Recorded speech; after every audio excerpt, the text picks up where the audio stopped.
kakve ozljede, u kakvom su stanju?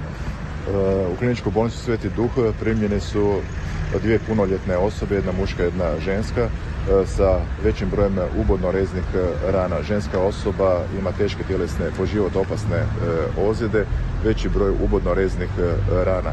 Trenutno je ženska osoba na operacijskom zahvatu, njeno stanje je stabilizirano.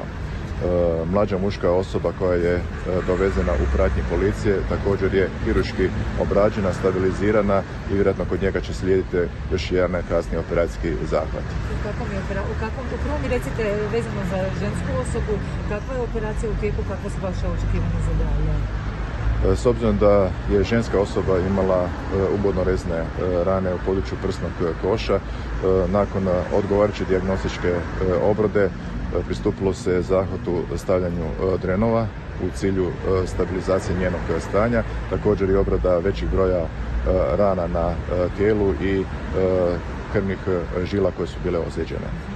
Ovo kad kažete stabilizirana, kakve su prognoze za dalje, ili možete uopće što reći s obzirom da su pojavljivale svakakve informacije zapravo njenom teškom stanju? Pa mislim, ženska osoba je zadobila teške tjelesne ozljede, po život opasne. Znači u ovom trenutku smo mi stabilizirali njeno stanje. Nakon operacijskog zahvata biti će smještena u jedinicu intenzivne skrbi i provodit će se sve mjere intenzivnog liječenja, a s obzirom na vrijeme koje je proteklo od zadobivenih ozljeda, teško je prognozirati njen daljnji oporavak, ali mislim da s obzirom na sve što smo do sada učinili da će njen oporavak biti zadovoljavajući. Vezano za mladića, kakav operacijski zahvat njega očekuje, koliko je ovdje policajaca?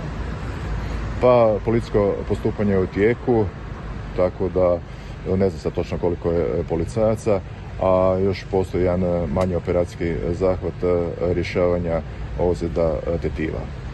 Hvala.